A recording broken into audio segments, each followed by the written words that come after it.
Hello, can anybody hear me out there? Yes. Can you hear me, Chris? I can, yeah. Let me see here. It's a little quiet, but I think we're good. It's probably just me. No worries. Can you hear me all right? Yes. Okay, good. Now, that's not going to matter at all, but at least we know that you can. Yes. So I am just getting it started because I've got the login for the Zoom, and apparently I've made it successfully work once, although I have no idea how I got it to stream on Facebook. So fingers crossed, gonna push buttons, gonna do what we got to do to make it work. But Sean's about to pop in here, and Sounds good. and we got Gigi popping in, which I met for the first time today. I thought she was from Michigan. She's not. She's got a lot going on nationwide. It looks like she's got a Cool. pretty good story to tell. Good. All right, and I see Sean here. I'm gonna bring him in.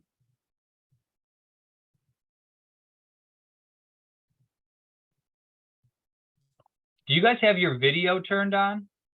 Yeah, I was just gonna say I don't see a way for me to do that. That's really Yeah. strange.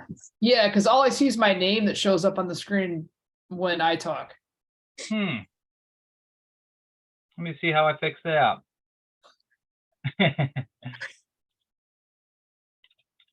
Okay, I'm gonna promote you all to panelists. Okay. Cool. I think that'll do it. Oh, there we go. Yep, I think that. Let's do that. There we go. There it is. Okay, gosh, look at this. Okay, yeah, got it. All right. We're on a roll. Let's see, I'll be right back. Cool. Yeah, one time I did one of these. I was hosting it, and I started like the practice session beforehand, and I didn't realize, but it was actually live streaming the whole time. So there was like an extra 30 minutes of content that nobody was really supposed to see. They got a bonus. Yeah. But at least a live stream, at least Right. something live stream. All right. Oh, will this flip for me?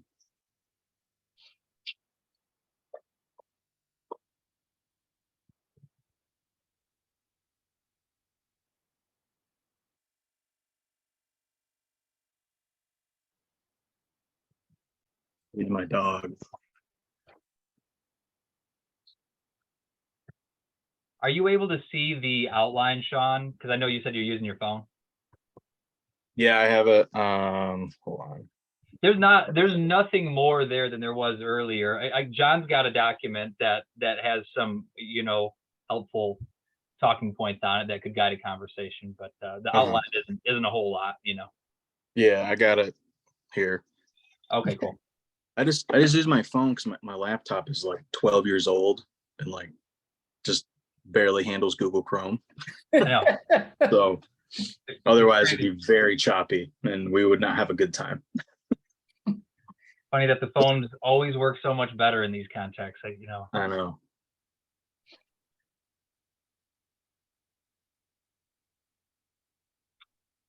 So I don't know a whole lot about this topic at all, so I wasn't able to be very helpful in terms of like structuring an outline, but I mean, you're all here because you've got some experience in this area. So I'm just gonna let you all take the wheel on that, and I'm sure it'll be great. Is your understandings like is this more about like how to get press and media coverage, or is it about how to leverage it, or all of the above? Like what are you all thinking? I think all the above. I think either is fine. Yeah, I mean, this outline's great. It's a great starting point. Just, yeah, I mean, like what people should do when approaching a journalist or a paper and vice versa, like how to make yourself marketable for a paper or for press. Yeah. Well, Johnson was great too. So, I mean. Awesome. Yeah. Yeah. John knows a lot about that too, of course. Yeah. Gosh. Oh. Hey. I'm having some sound issues. I'm gonna have to move to a different computer, I believe. Can you hear us? We can hear you now, John. Can't hear anybody.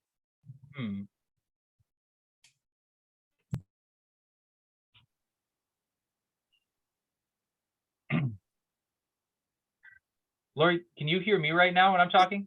Yeah, I can hear you fine. Okay, I noticed that the green box wasn't following me when I talked, and I was like, oh, did No, I can hear you and Sean just fine. I can hear John too for a moment before I don't know if he stepped out for a second, but yeah, it looks like he probably just try restarting or something. yeah.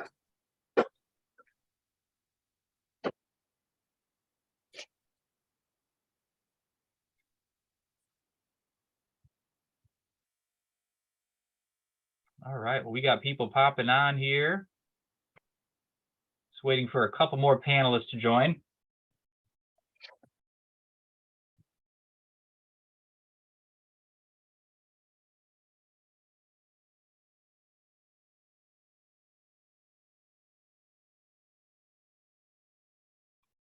I'm gonna turn my video off because nobody wants to see me.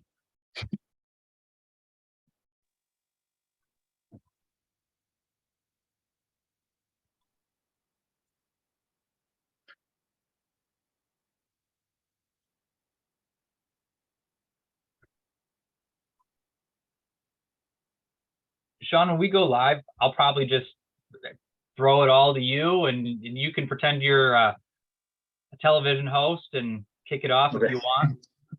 All right. Yeah, I wrote a little thing I can read. Awesome. So, make a little, yeah. Always kind of like the weird, awkward part. Like, oh, I didn't think too hard about how to lead all this. Yeah.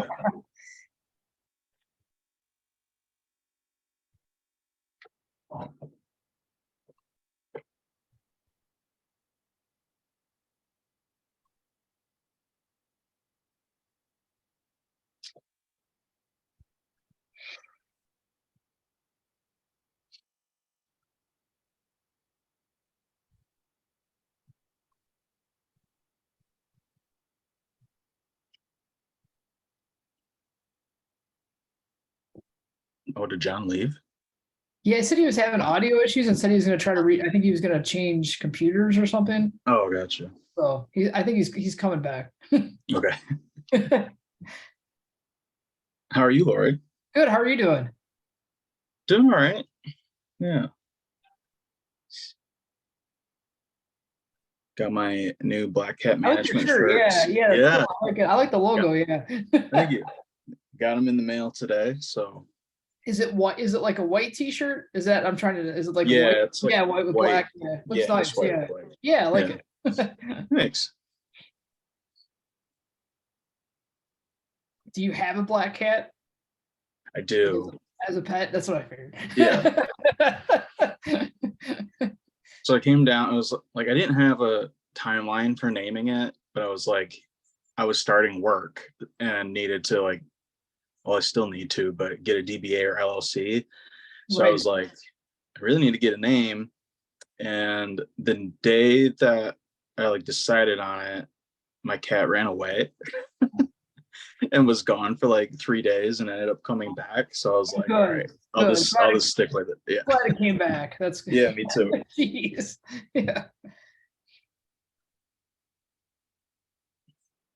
And I have the very obnoxious dog as well, puppy. So we'll see how this goes. Well, I have 3 cats at home, so sometimes they end up behind me on the couch. So yeah. Oh, yeah. Yeah. Just a reminder to the folks who are tuning in, we're starting around 7 o'clock here. Of course, it's 7:01 now. Just waiting for a couple other panelists to show up, and then we'll get things going here. It looks like John's back.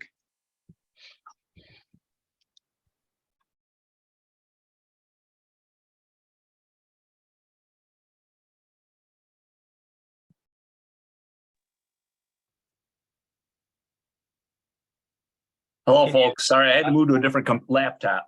There you go. Very good. You sound great now. All right, we're just waiting for one more panelist to show up here. We'll give her a few more minutes. I assume she's probably joining under her name, unless it's Aaron, Brian, or Chelsea. And I don't think it's Chelsea, because I think I know who Chelsea is here.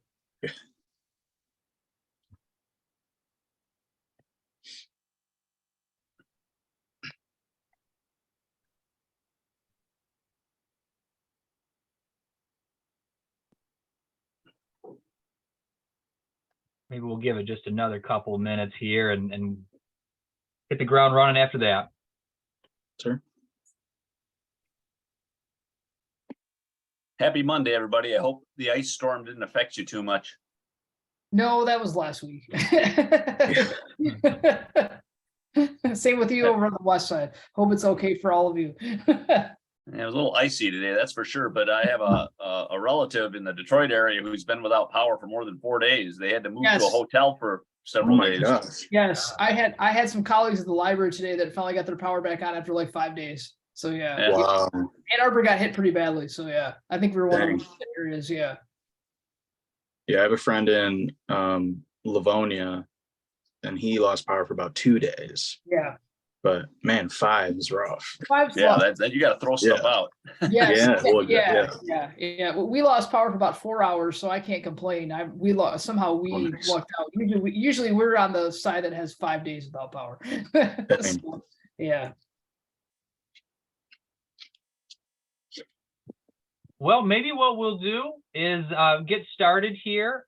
Oh, we got Gigi. I talked to her just a couple hours ago, and I know that she's available, but I also know that she's in a recording studio today, so it might be kind of difficult for her to break away right now. But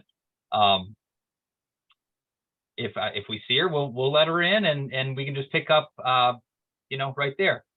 So what I'm going to do is I'm going to share this to Facebook and see if we can get that working. And if it is, I'll let Sean know, and he can take it from there. Cool. All right, let's see.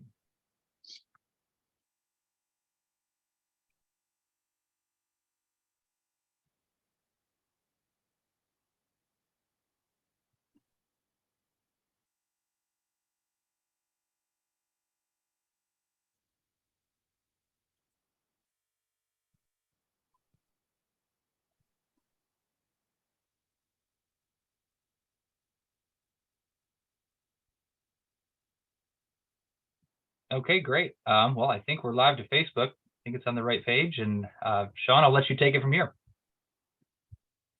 Cool. So we're good? We're live? Live. All right. Well, hello, everyone. Hello, social media. Excuse my dog. Welcome to the B-Side Sessions hosted by the Michigan Music Alliance. I'm excited to dig into tonight's subject on press and media. Man, this dog is just...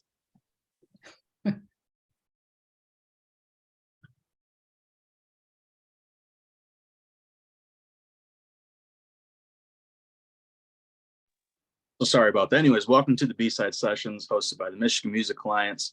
I'm excited to dig into tonight's subject on press and media and talk to our wonderfully talented and experienced panelists here on said topic.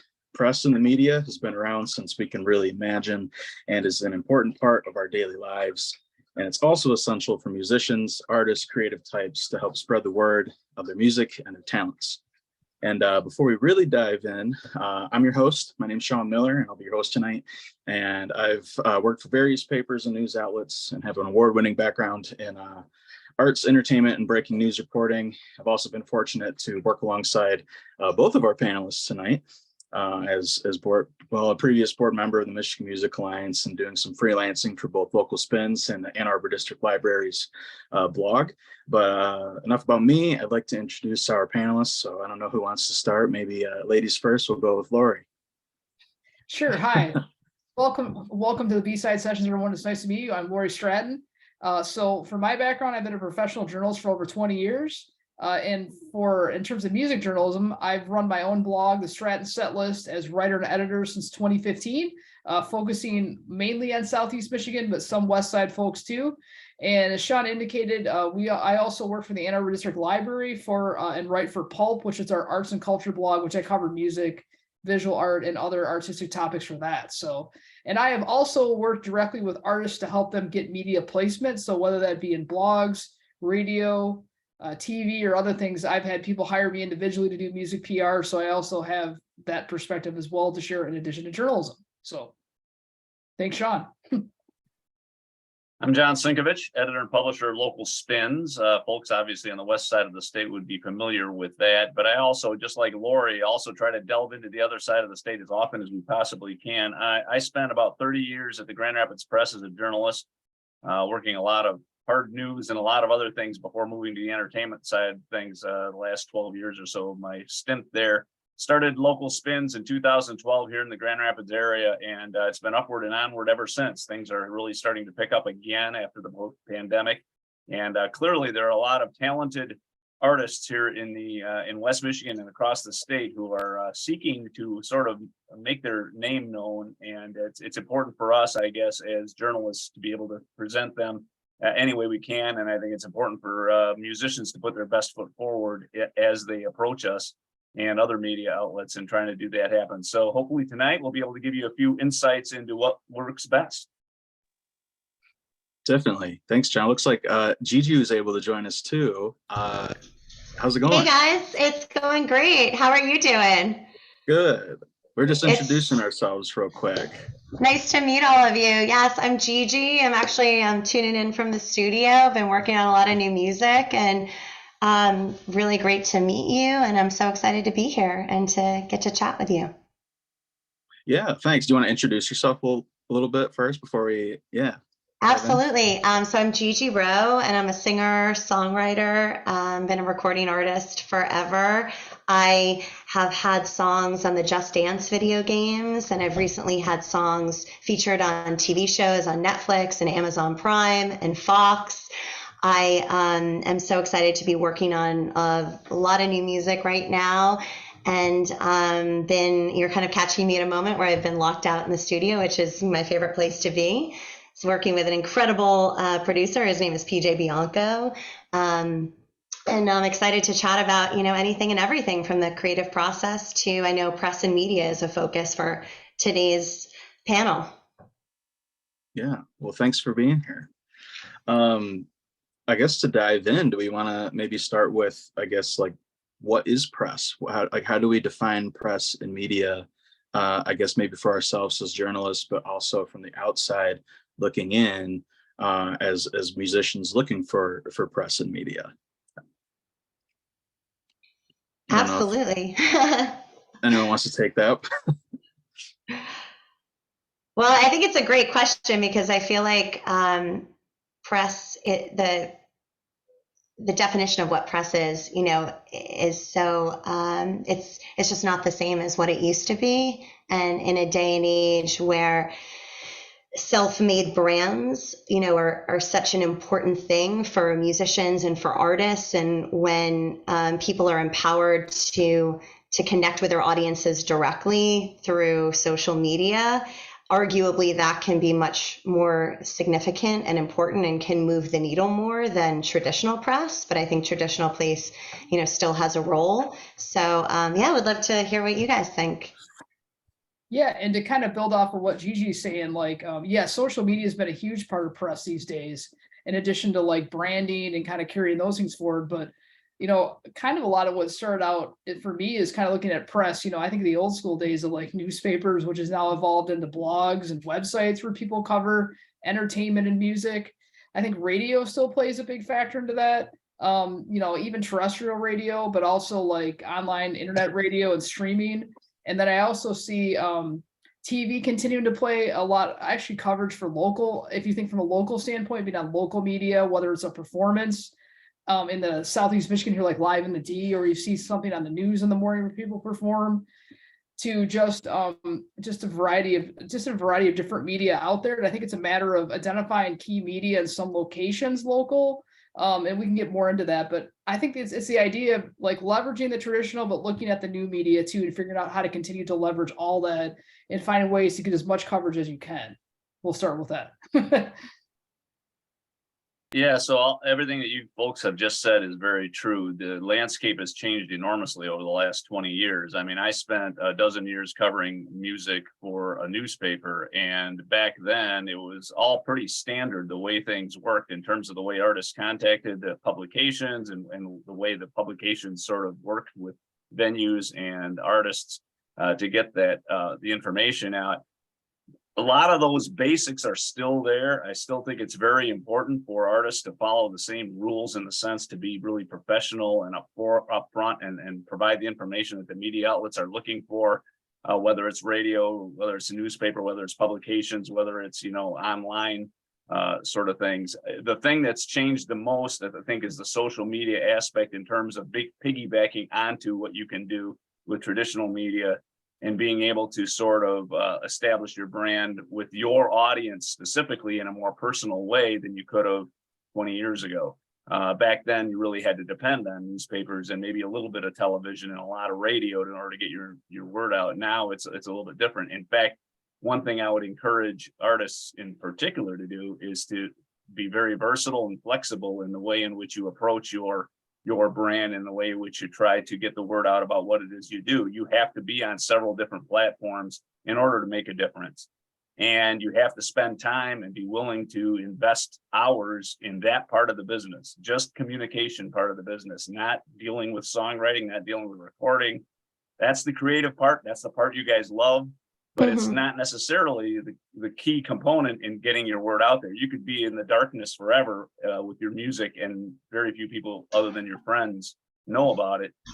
You could do all the social media you want, but unless you really get the attention of some of the major publications and some of the movers and shakers sort of in the media world, you're really going to remain in the dark. So it's important to hit all those platforms, and that's become more challenging in a way.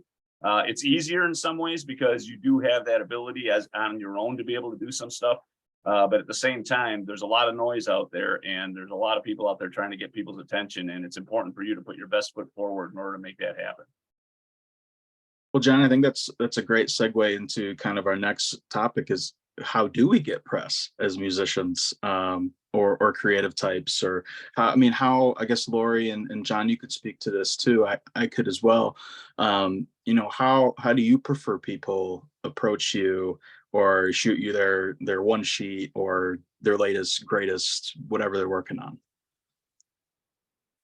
Well, it's very, no matter what happens in the world, the noise that surrounds us, email is still going to be the best way to get my attention because I can actually go back and see what you've done. People contact me through a lot of different messages. They text me, they message me on Facebook, and that's fine. But you got to realize that for me as a journalist and as a publisher and an editor, I get inundated with messages and emails from hundreds of people every day. And for me to be able to go back and see exactly the information that I'm looking for from a particular person and exactly the way they approach me, it's really difficult to do that on a Facebook message. I mean, I'm fine with it if you send me a link or whatever, but I think you need to do more than that, and I need you to follow up on email. I think it's important for you to understand the basics of a press release. You got to give you the information about where you're from, the kind of music you play, where you're performing. If you're going to be performing in the Grand Rapids area, in my view, you need to let me know which venues you're going to be playing at so that it alerts me.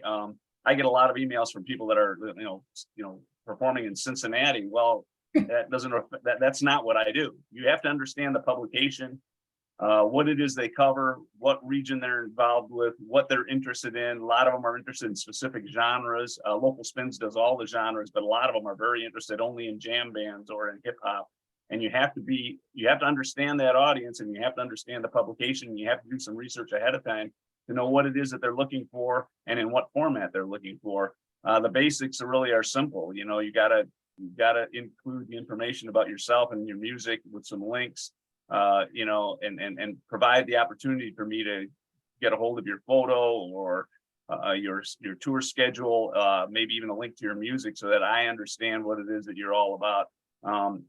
Personally, in my view, email is the best way to do that because then I can go back, I can print it out, or I can go back and look at what it was that if somebody follows up with me in a couple of weeks, I can go back and see what they sent me the first time around. So in my view, that's the first way to contact someone, but you really have to understand what publication, what radio station, they handle things a lot differently than a publication that publishes stories about ours. A radio station is looking for, a follow-up maybe to something you sent them, a one sheet and a CD and the information you might have sent them a week ago. You follow up with an email, let them know, well, did you get this? What other information do you need? So understanding the publication or the media outlet that you're dealing with is important first, and then provide them the information they need. Go look at their website, go look at what they're doing and see what they're requiring. Pretty much every website or every radio station has a submit music, or this is the way we want your information. And if you do your homework ahead of time, you'll save yourself a lot of trouble, because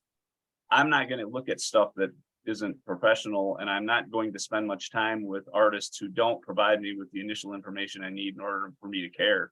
I've got a lot of other people that spend a lot more time at it that I'm really interested in following up with than perhaps a random couple of sentences from a band that says, hey, can you do a story about me? Which I've had happen several times.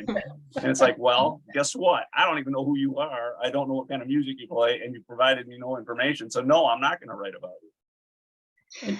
I think you've just touched on something really, interesting, that everything gets back to storytelling, really, in music and in entertainment, on both the creative and the business sides. Because, as an artist, when you're writing songs, you're just telling a story. When you're performing, it's all about storytelling. And then when you're connecting with people in press and media and doing outreach on yourself, which as an artist, you've never been more empowered than today to actually do a lot of outreach on your own. And it's how are you presenting yourself, and how are you telling your story visually, sonically. And I think the more creativity that you use in connecting with people in the press, the more intriguing, anything that you're doing is going to be. And to kind of add to Gigi's point, like you want to share something compelling in your message when you're reaching out to someone for coverage of whether it's like a new single or a new album or EP or whatever it might be that you're releasing. Tell me something interesting about that recording that you have. Is there a certain insight that you want people to get from it? Is there a certain thematic element you're going to cover? I think that makes it kind of interesting to say, if you can kind of point that out, then that gives us an angle to use for a story or a feature or an interview. In addition to, like, when you're contacting people, one of the things I find out is people will contact me the day it's released. And I can't necessarily always do coverage like the day it comes out. But if you contact me 4 to 6 weeks ahead of time, I've got plenty of time then to research, come back to you, set up a time to do an interview if this is something I want to write about, and then really get a chance to digest that and to put together a nice feature for what I'm doing or for other publications that I partner with. So again, think about timing and think about message too, in addition to the points that like John and Gigi had shared as well. So the timing is real important. Timing is really important because, we're all busy people. We have schedules. I've got stories that I've scheduled out for my website over the next couple of weeks. I do have openings here and there and that kind of thing. But if you contact me and say, we're doing a gig on Friday, can you do a story about it? And it's Tuesday, it's not going to happen. Right. So you've got to be able to give us a couple of weeks notice in order for us, like Lori says, to be able to even decide whether or not this is important for us to even cover. And if it is, then we can set up an interview or do some more legwork in terms of finding out whether or not this is something that really is something that's going to work for our publication.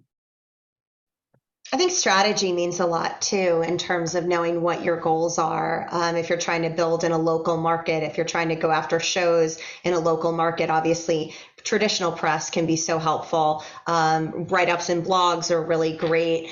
And if you're going to bookers, if you're trying to get towards national press, obviously local press can build that story. If you're trying to attract attention within the industry or go after label deals or publishing deals, everyone wants to kind of read about you or hear about you, and see what journalists are saying, what people are, how people are interpreting the music. That's, not necessarily just coming from you. So I think in that sense, press is really valuable.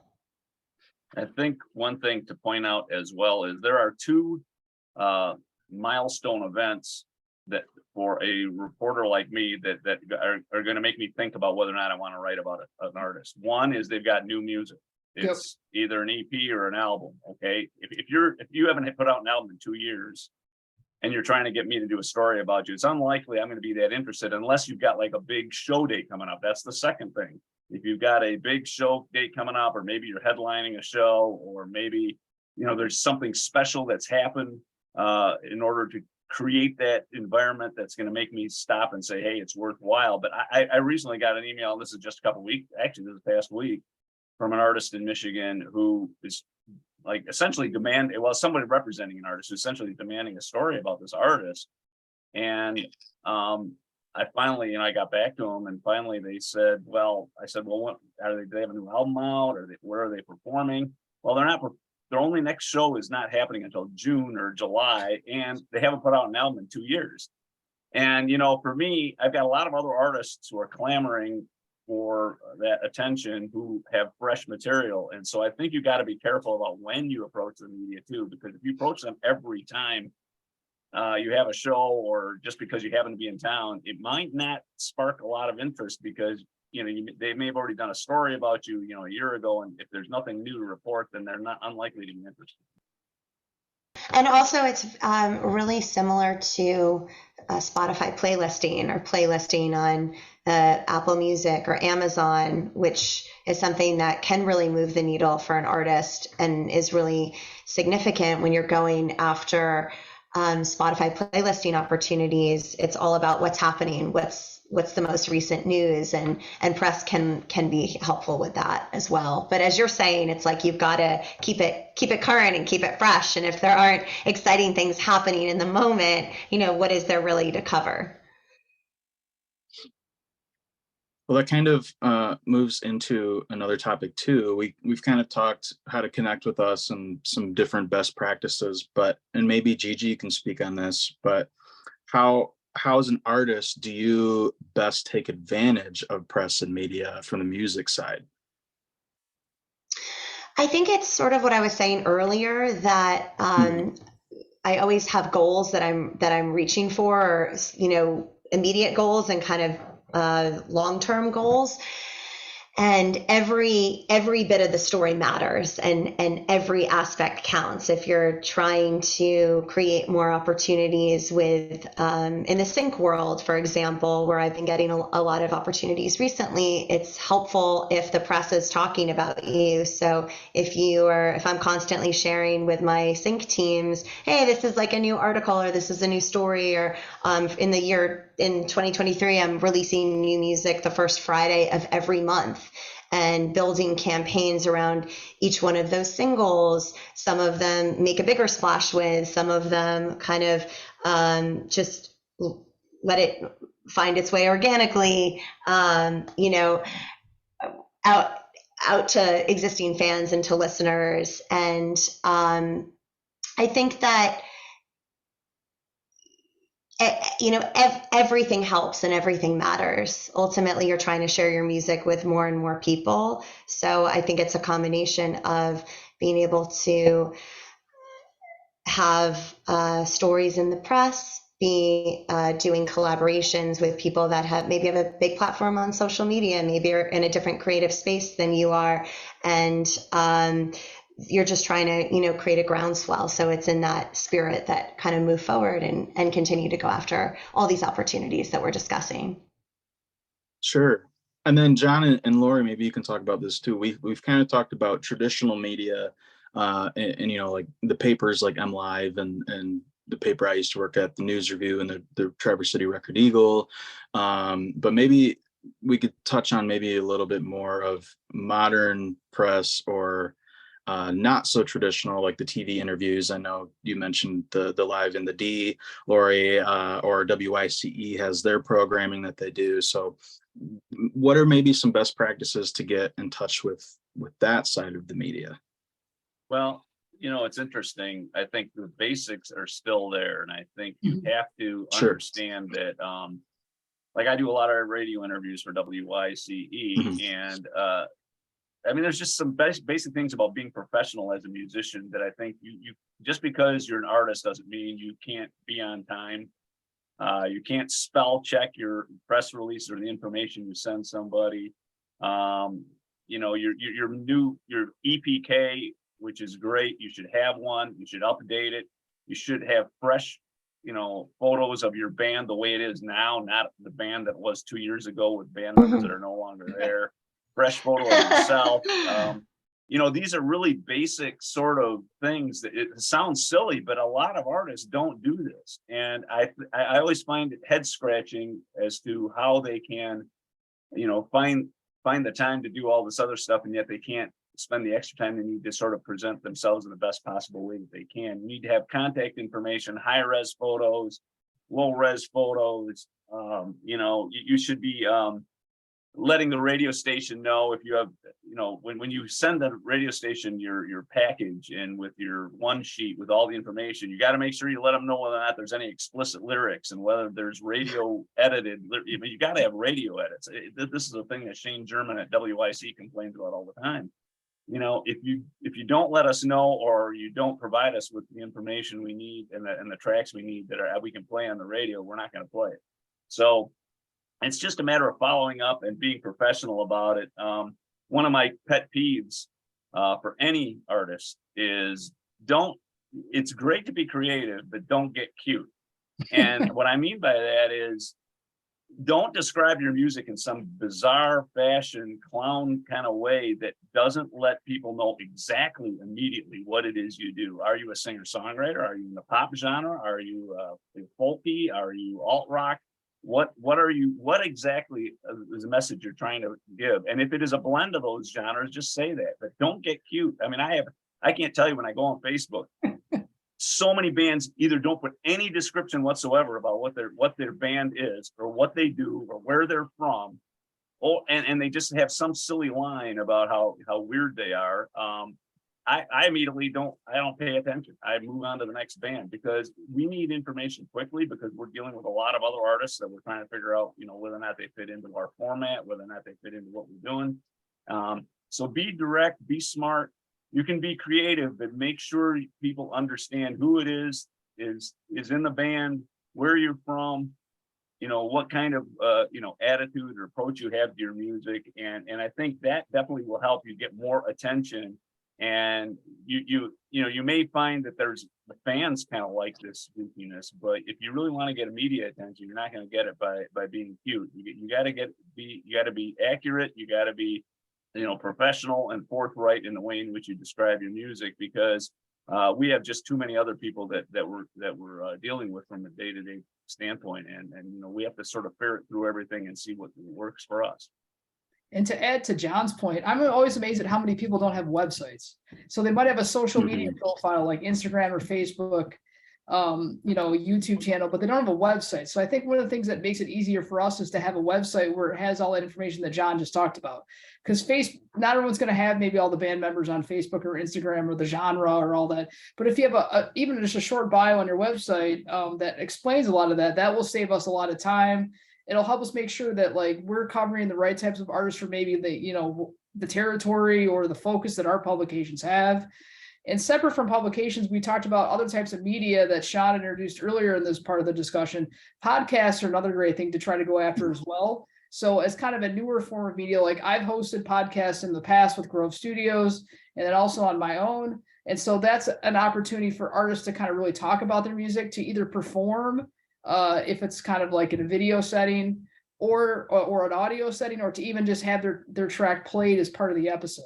So one thing to think about is to target different podcasts, whether they be genre specific, local oriented, or maybe even lifestyle oriented. One thing too to consider a lot of this coverage is, if it's lifestyle, I mean, does your religion, kind of connect with a certain cultural aspect or a certain religious aspect? Or if you're involved in, the outdoors, does it connect to that? I mean, it could be anything. So something to think about there is this is a great tip I picked up from another session that I sat in on, was about look at lifestyle publications and maybe how your music might resonate with that audience, or a podcast or whatever type of media it might be.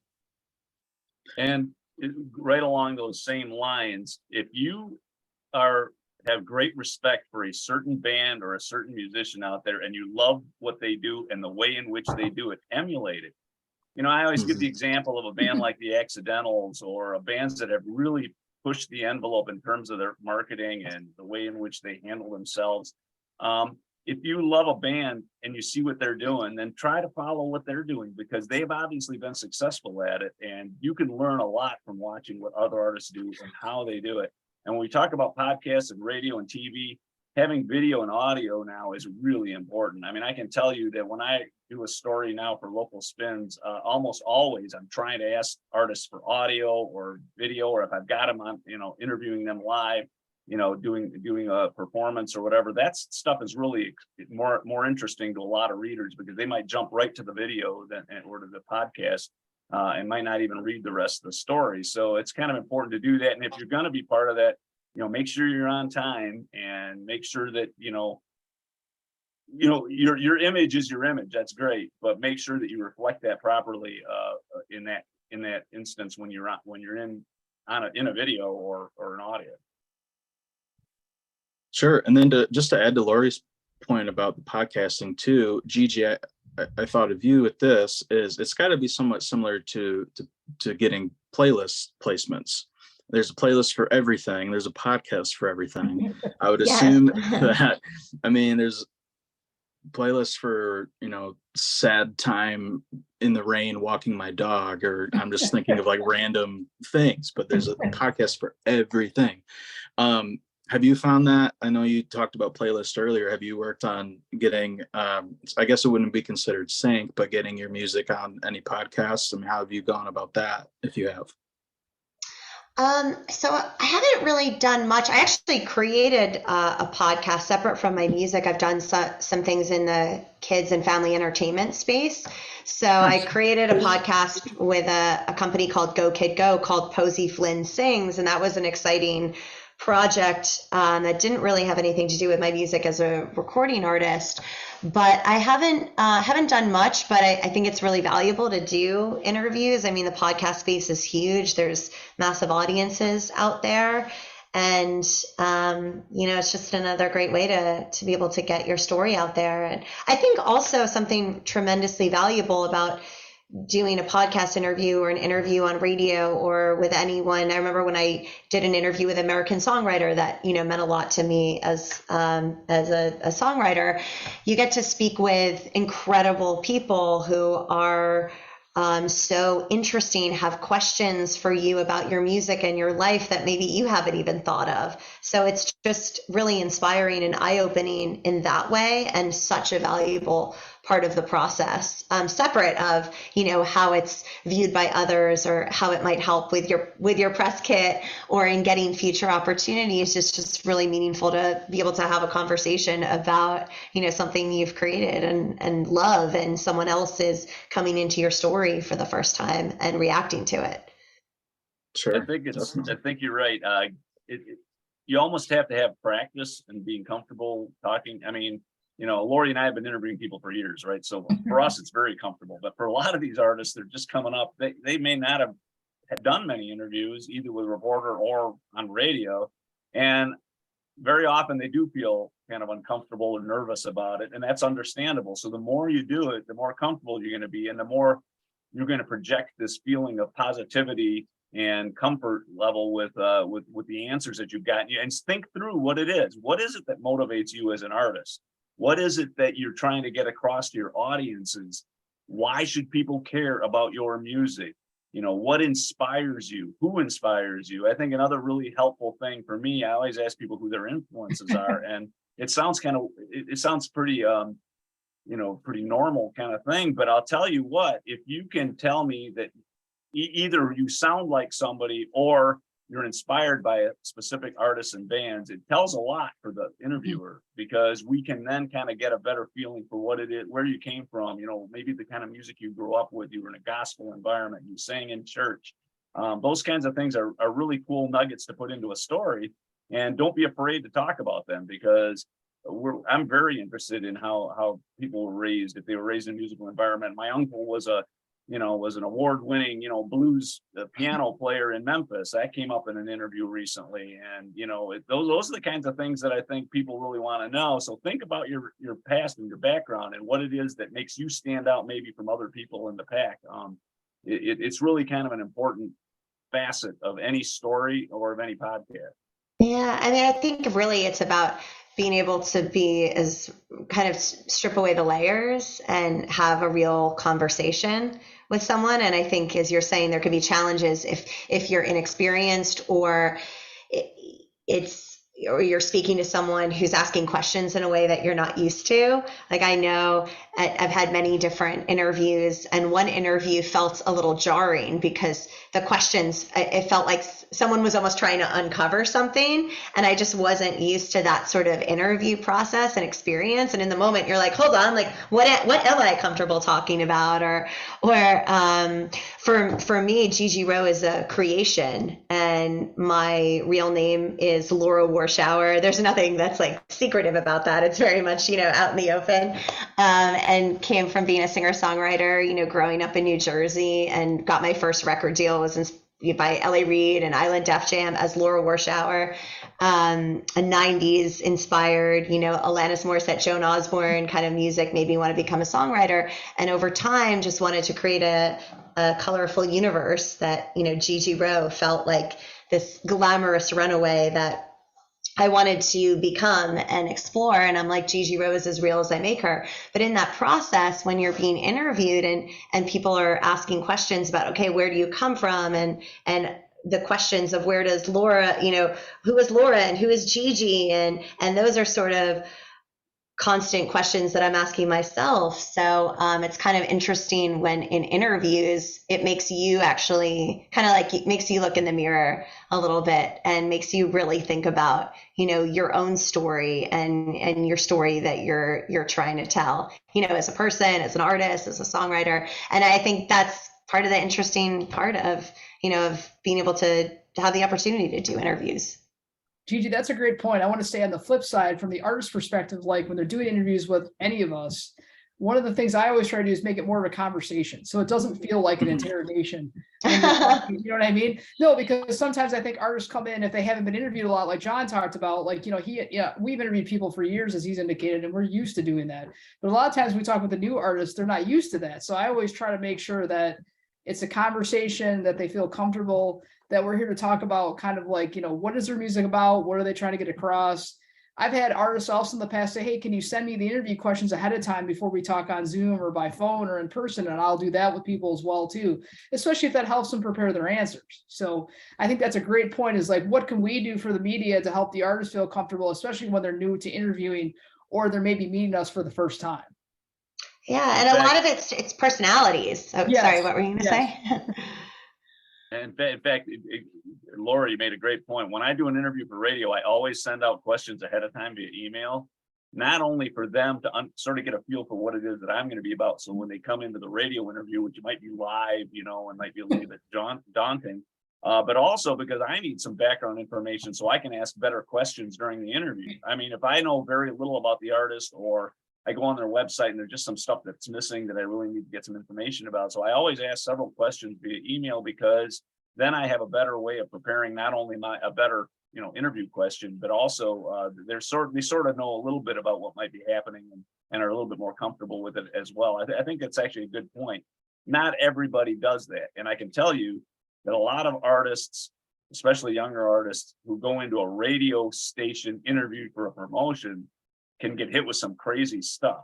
It's not like Lori or John asking these questions, who are really into music and really know the music scene. These are DJs who are kind of goofballs, and you can get hit with some pretty weird stuff and get attacked on some weird levels because they're trying to be funny and they're trying to really, I don't know if it's a ratings boost thing or whatever, but believe me, I've seen it happen on the air, and I've had artists get a little nervous and kind of upset when they walk into a radio show and they start talking about something completely off the tangent, having to do with maybe a song that they wrote. And you got to be prepared for that. And you also got to be prepared for getting cut off right in the middle of something. Sometimes in TV and radio, you don't have a lot of time. You just got to go with the flow of the program. You might be in the middle of a thought and things will get cut off, but you don't necessarily take offense at it, but be prepared, because sometimes things aren't going to go the way you want them to.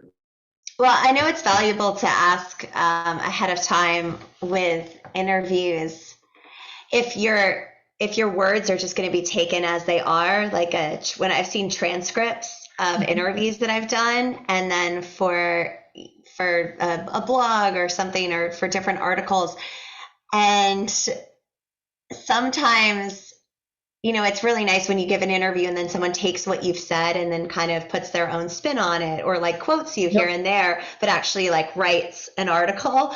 When it's a direct transcript, I have seen those and I'm like, okay, I get that that's what I said, but written like verbatim, it just feels incoherent. So I've been lucky to be able to go back and kind of edit my own responses sometimes, but I learned very quickly that that's a really valuable question to know ahead of time. Like when you're going into an interview, how is the article then going to be presented, or how is the interview going to be presented? Because if it's going to be just a direct kind of verbatim transcript, in those cases, I actually prefer to just be sent the questions, and then I can take my time and write up responses and just have it present the way I'd want to. That's one a tip that I got in college, John and Lori. It seems you kind of do something similar, and John, I think you do something similar. I had a professor who on the first day conducted interviews with all of us, but he would find one thing that we had in common. So he would like search us on social media or whatever. So it'd be like, oh, who are we talking to? Okay, Sean Miller. And we'd have a like conversation, be like, so you're from Petoskey. I really like the Petoskey Steel Drum Band. And it's like, okay, it just makes, I don't know, it makes that connection. And then it kind of breaks down that weird, like, it makes it more conversational, as we were saying. And kind of breaks that weird, like, oh, I'm being interviewed right now. Yes. I've always tried to do that with new people I've interviewed, at least, just to like kind of break that barrier a little bit, make it more conversational. Any icebreaker like that's like any commonalities, or if you have any friends in common, especially if it's in the local scene where everyone knows each other and work together in different capacities. Yeah, icebreakers are always good. I found one thing too is if a lot of people, if you spend a lot of time on the questions and like put a lot of thought into them and really kind of get into the meat of their songs or their music, that people really appreciate that. They appreciate if you listen intently and get a chance to kind of reflect that back in the questions. I think, we've all used that approach at one time or another to try to really understand the artist, where they're coming from, what their music means, and what listeners might take away from it. That's definitely something that I try to consider every time I do an interview and write something. I also think it's important for artists and musicians to recognize that we are resources for you. The media outlets across the state, across the country, can really help you with your careers in a lot of ways that you might not even realize. It's not just about giving you attention on one story or a podcast or on a radio show, but we have contacts beyond what any of you probably have in terms of the music business and the music industry. So when you provide us with your information, you got to make sure you give us contact information, email address, telephone number, best way to get a hold of you, that kind of thing. Because what often happens with us, and I'm sure it happens to Lori, is I get contacted by venues and I get contacted by a lot of different people out there promoting festivals and other things, saying, hey, I'm looking for a band, or I'm looking for an artist, or how do you know how to get a hold of this person? Well, guess what? I can provide them with your contact information, giving them some background information, a link to the story that I wrote about you. And they suddenly have all this resource that they didn't have before for an artist that they're going to probably book for a particular show. So keep that in mind too, that this is a way for you to expand your audience and at the same time tell your story. Like Gigi said, it's a way to tell your story, but to an audience that has never heard that story before. And it's important for you to realize that, and that's another reason why you need to be professional, because if you act kind of roughshod about something and aren't on time, or you don't follow through with what you promised in terms of sending, emails or whatever it is, or more information, I'm unlikely to recommend you for the next gig, because I'm not sure how dependable you are, right? So you have to make sure that what you're presenting to a media outlet is professional, and that you're really putting your best foot forward. I think sometimes, I've got some great examples. I've got examples of national artists that fall down on the job. I've got a great example just recently from an artist that was performing in West Michigan. He was a Grammy nominated artist, put out an album not long ago, his first album in a long time. And I said, well, I'm not familiar with this person. I would like to do a story about him. So I got the name of the contact person, the publicist, booking person. And they finally got back to me and said, this is exact quote. I'm going to read it because I was so amazed by this. I was just stunned. Nailing him down for an interview is problematic at the moment as I can't get in touch with him. I will send you a request to his manager, but not sure he has contact with him as well. Oh, no. Your best bet would be just to pull information from the website. That may be the only way to make your deadline. Wow. And I emailed this guy directly and never heard back either. So, Oh my gosh. I mean, it's kind of stunning to me this person isn't that well known, but at the same time, it is a national artist. So I'm thinking this is not the way you run Right. a music Yeah. business. You know, you need to at least, make the effort. And to me, it sounded crazy that the manager couldn't get in touch with this guy. Yeah. So That is crazy. It's really crazy. those are the kinds of things you have to sort of keep in mind that those of us, I was the one seeking information from them at this point. They weren't actually approaching me. So maybe that's a little bit different, but nevertheless, it struck me as being a little odd. So, I mean, there are definitely a lot of no-nos out there. I think a lot of artists do a good job and they're all very respectful for the most part, but I do run into a fair number of them, especially people that haven't been in the business for a long time, who really need to have a little bit more presence in terms of understanding what it is that we're looking for and doing a better job of presenting their story. Sure. And John, I wanted to speak too about like where your friends and a great resource. I mean, you never know where your story's going to end up.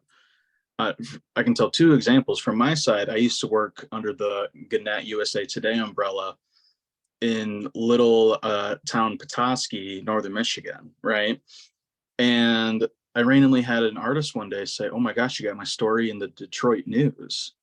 And I was like, "No, I didn't. I didn't." Or the Free Press. I was like, "No, I didn't. I had no idea how that happened." Well, it's because it's under the same umbrella. They're a USA Today, and they pull from the AP Wire. And yeah, my story ended up in like a dozen papers across the country after that. So for him, it was a great thing. You just never know. And John, I mean, I know that your stories end up in the Record Eagle and the Holland Sentinel and some of those USA Today papers, and Lori, I'm sure the same for you. But I mean, just to speak on that, you never really know like how far that a story will go. So we're definitely huge resource for artists. Yes.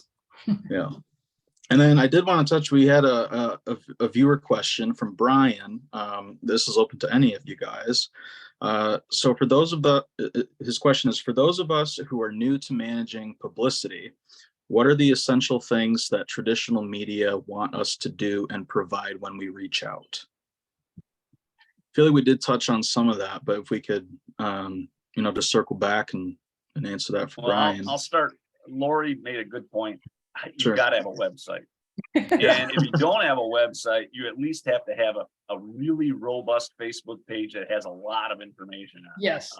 But a website is preferable because you can include an EPK, which is an electronic press kit, which has a bio about the band or your artistry, which has photos, hopefully high-res images, because if you're going to be publishing this in a newspaper, like you say, whether it's Petoskey or wherever, they're going to need some high-res images, as well as links to videos and other things, because essentially we don't want to have to go to too many places to find information about you. We want to be able to go to a website that explains who you are and gives us a good example of what your music is all about. And you should also include updated information about where you're performing. I mean, I can't tell you how many times I go to a website or wherever, and the last thing they've got on there is from January. Well, that doesn't tell me where you're going to be playing in the next few months either. So I think you need to keep that stuff updated. I think that's another mistake that a lot of artists make, is they don't update their websites frequently enough. I know it's hard. I know there is a lot of work that gets involved with that, but my suggestion is, and I think it's really important, it's something all of us do in business, depending on, the tasks that we have to do at hand. We don't love everything we do. Okay. I would have to say, I love my job. I love being in charge of local spins, but 30-40% of what I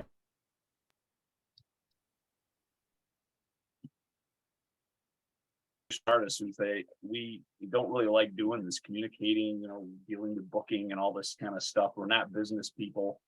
So you need to set aside time every week. Just set aside a day.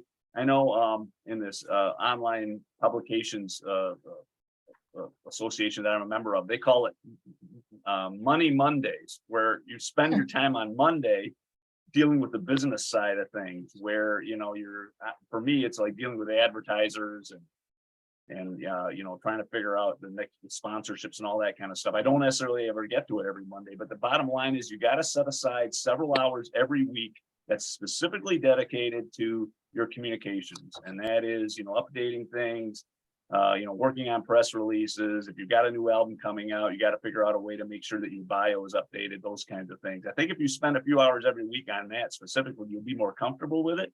And then the people who are going to try to get in touch with you will have the most updated information possible. I just think it's a matter of setting aside the time and devoting some attention to that part of your business. Yeah, I think a lot of this information too is really covered in the last session I was a part of, which was the EPK and one sheet one. And that should be available on social media for anyone's viewing pleasure. But that one was chock full of great information about building exactly what John was just talking about with one sheets, EPKs, getting your photos, the high-res photos, getting press quotes, all of that stuff. That's a great resource to help answer that question as well. But yeah, anything else, guys? I don't know if I have anything else for you guys, unless there's anything you can think of. The other tip I wanted to pass along is sometimes I've run into this is where you write an article for an artist and they don't share it, and I'd encourage people to share the article because it's free publicity, first of all, and it gets the word out. So I understand not everyone's social media savvy or necessarily wants to spend the time, because I know it's a lot of work, but I encourage people to share any articles that are done about them, whether it's a review or a feature or an interview, whatever it might be, just because it's that much more word, because we want to help you get the word out. We want to spread what's going on locally. So I encourage artists to do that if they can, because that just is kind of a win-win for everybody. Adding to that a little bit, we mentioned this early on that some artists are like much more interested in Instagram, or maybe they're Twitter people or Facebook people or whatever. And I understand those are important parts of it, but sharing this, like you mentioned, sharing a link to these stories is not only important for the artists, it's important for the publications. Yes. So we love it when you guys do this. So we're going to be more excited about it if you're excited about it. If you're going to post on Facebook and say, oh, this is, the story, you got to read this story, just published or whatever. That sort of generates more interest and readership for us too. So it's a win-win in a lot of ways. And I think a lot of artists overlook that, but I think most of them are starting to get that. And I think the more outlets that you can share this with, I think it's going to help you and your image as well. And if there is an issue that you've got with a publication, or there's an issue you've got with the way in which your stuff was presented, don't be afraid to talk to them and email them and talk to them. Be nice about it. They may have made a mistake. They may have misheard something that you said. We all make mistakes, believe me, and I've had to correct many over the years. Don't get me wrong, but I'm more than happy to fix a mistake that I've made. But you can't be shy about. Don't go behind my back saying, God, look at that terrible job he did, or whatever. Just approach me directly and tell me that I made a mistake, and then I can check it out and make sure that I can correct it. I've had a couple of times where people have called me out in a message on Facebook, or called me out publicly on Facebook for some minor thing that was wrong with the story, which I think is really kind of ridiculous. If you've got a problem with the writer or the publication, contact them directly. Don't call them out publicly on Facebook or Instagram or something. To me, that's not helpful to either one of us, especially if it was an honest mistake. It's just a matter of dealing with people with courtesy and professionally. And I think most people understand that, but every once in a while, people get rubbed the wrong way. So you have to be careful about that. But in any event, Lori's right. I think sharing your good story, it can only help you and help the publication too. I have a question. Have there been particularly standout interviews that you've done, or one moment that was very memorable or surprising with any, interview experience?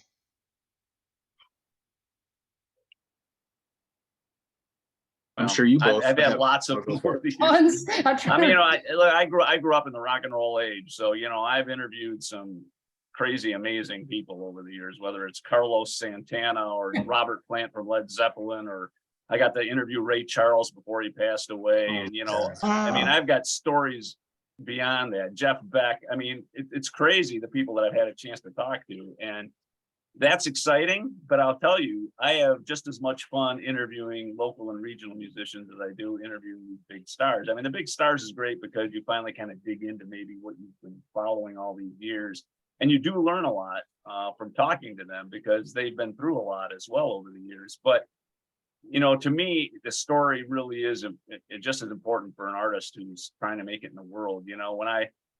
When I talk to a Jake Kershaw, who's a great, blues guitar, rock guitar player from a little town in Albion, and he learned how to play guitar essentially by watching Stevie Ray Vaughan YouTube videos, and he's absolute phenom. All right. He's jaw-droppingly good. So that kind of stuff just excites me. I mean, I've interviewed the Accidentals. I interviewed them again today, as a matter of fact. I've interviewed them like 10, 12, 15 times over the years. That's and amazing. I never get tired of it. It's they always provide me with some fun news or some crazy anecdote about their touring or whatever. And, that kind of stuff resonates with me because I know how hard it is to be a musician and how difficult the road is to hoe, especially if you're trying to be successful in this business. It's not easy, and it takes a lot of work and a lot of gumption and inspiration. So all those stories to me are exciting. And to add sorry, to add what John was saying, I've interviewed people like Ray Parker Jr. and Steve Hackett, who used to be in Genesis, and big names like that, and those are great. But I still prefer to interview the local and regional artists, just like John was saying, because I feel like you can build relationships with them because you can come back to them. You can interview them more than once. You can watch them grow with their audience, watch them grow as an artist. And to me, that's much more fulfilling and rewarding, even though the one-time superstars are great, but you don't necessarily always get to build a relationship with those folks. And I'd much prefer to build relationships and really invest in the talent that we have here locally and regionally, because there's so much of that. And I want to make sure that people who read all these pieces we put out understand that, yeah, it's great to go to the arena shows. I go to those myself, but it's just as fun to go to a local venue to see singer-songwriters and other people really share the material that they've worked on. That there's just so much talent. Yeah, I'm one of the first people to write about Billy String. Well, great. I mean, I'm just thrilled to see what's happened to this. Yeah, kid. absolutely. He's like a superstar, right? So the fact is, I was writing about him and the Accidentals and the other guys when they were kids. They were literally teenagers, and to see them explode on the scene you're right, Lori. It's a phenomenal feeling, and I feel like I personally had some impact, a little bit of an impact in regionally, at least, in getting them started. And a lot of ways that's very satisfying, and I think a lot of journalists feel that way too. We feel like, look, we want to find the next big thing. We want to be able to find somebody that's really important that people really should be listening to. And we feel like we're discovering them too. And I think that's part of the process. There's nothing better than a really good story about somebody that ends up becoming, a regional star or something. It's a lot of fun. And, I wouldn't give up any of the interviews I've done with people over the years, but Lori's right. There's something really satisfying about interviewing a lot of artists who are just getting started. Yeah, that's amazing, because then you really feel like you're part of the story, and again, as you say, have impact on a career, and your stories become intertwined. That's I think that's also something really cool for artists to keep in mind too, that these are your allies, potential friends, people to build with. Music lovers, and really, when you create something, you want to connect with people that appreciate it, that are excited about it, and it's exciting to be able to build those relationships with people in the press, especially early on. That must be really fun when you get to interview people over a long period of time, or as you say, like 10 or 12 interviews. That must be an incredible experience. It is a fun experience because you see them evolve, with each release they get, it gets better, they grow more, they have, you see them, their songwriting and their music shift, and it's just fun to see them do that. Even if those interviews are over a couple, I've had ones where I've interviewed a bunch of some of the people over just 2 or 3 years because they're just so prolific and they keep releasing things, or people over a longer period of time that have really grown. So that to me is the most rewarding, is just to see them evolve and to see how their music changes and to see them see more people become engaged with them over time. And also I- like their perspective. Oh, sorry, what were you saying? A good example of that though is I got to interview Johnny Lang as a teenager, right? Oh, wow. And it was Nice. such a difficult interview. He was so he just could not spit out a full sentence. It was crazy. It was like I had to like extract every quote I could out of this kid because he was still figuring out how to get interviewed. 8 years later, I interviewed him again, and he was like incredibly articulate. And he had gotten married. He was, he'd gotten his life together, and he could speak in full sentences. And it was amazing to see the difference in how he had matured, not only as an artist, because he's still phenomenal, but he was also had learned how to really express himself and communicate what he really wanted to say. I thought that was really cool. That it's kind of cute to see something like that happen over the course of a period. And also probably to see the impact of life changes, like major life milestones, like getting married or having kids or you've toured the world, how that impacts the music, and then just someone's life perspective. And to be able to, you probably see such differences, as you're describing. And you probably learn a lot too.